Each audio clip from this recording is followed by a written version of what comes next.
So let's pretend this is the moment that you've just finished writing All I Want. You've just finished the script, and now it's time for you to begin marketing and pitching it. Who are you calling, and how are you setting up these meetings? This is before the movie's made? You know, I think... This is your script. Right. I think this film taps into a certain audience who's really interested in kind of almost foreign cinema.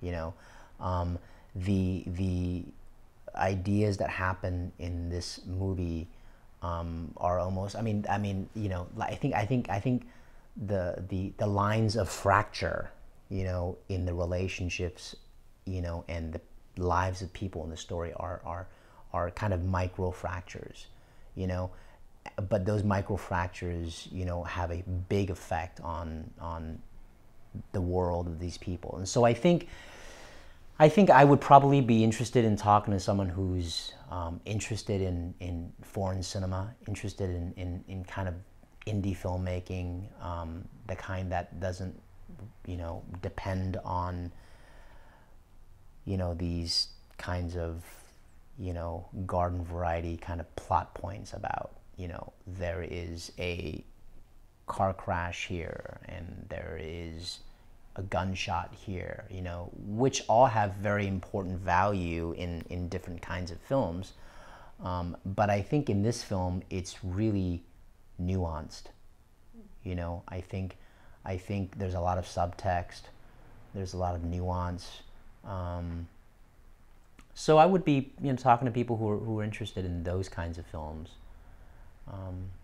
So do you ever do cold calling? Because you strike me as the type that you're not intimidated. You're not like a blustering like salesperson, but you're just open and you kind of perceive the world that way too. So you're not really intimidated. I'm putting on a really, really good face. Okay. Oh, I don't know. I'm just going back to the scales. I hate to bring it back to that, but it seems like you're not too shy, but you're not too much of like this hardcore salesman. So if you were going to pitch it, how would you approach? You know, it's hard because the kind of the DNA of this movie was not that. The DNA of this movie was very much we had a cast kind of in mind. We had a location in mind, and it was really kind of writing for the resources that we had, you know, and trying to make that story as compelling, as kind of thematically interesting as possible, you know. But to answer your question, I think, you know, I think we would have to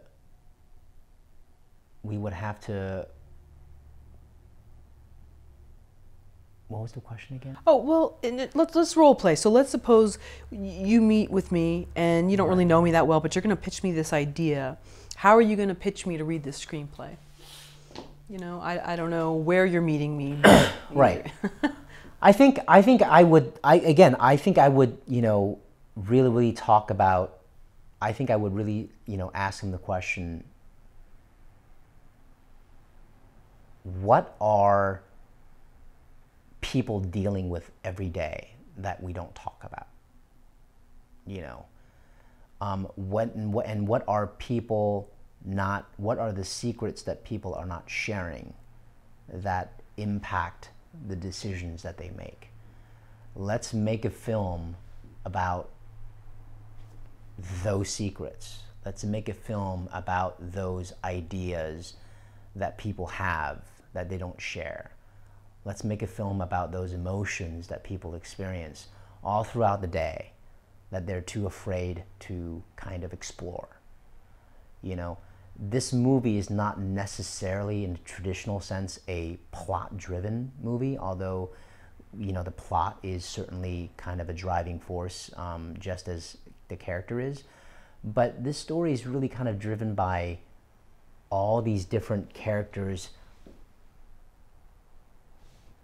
experiencing something similar for whatever reason, you know.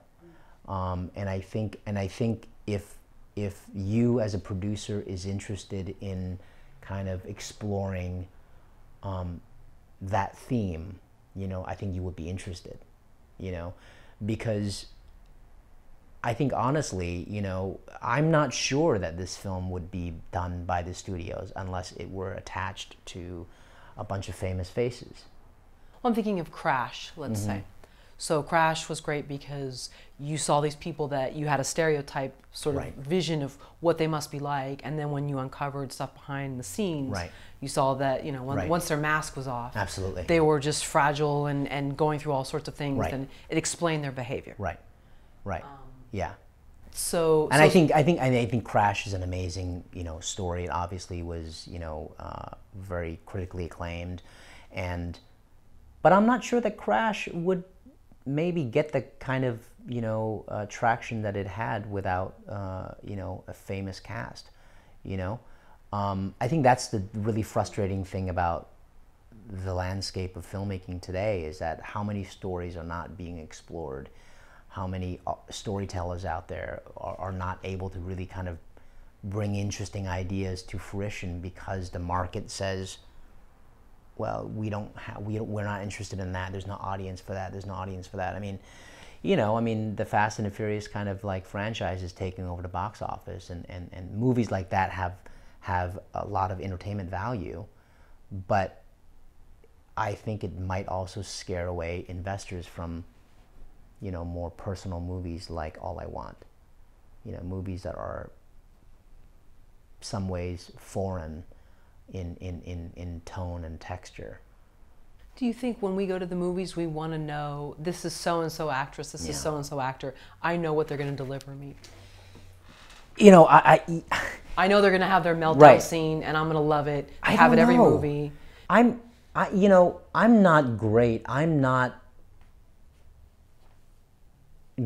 at kind of understanding how to market a film the way a lot of kind of genius marketers are, you know, like in terms of let's hit the 4 quadrants and let's really kind of tap into that kind of audience. And those are things that I understand in an intellectual way, but that's not how I kind of think about stories emotionally.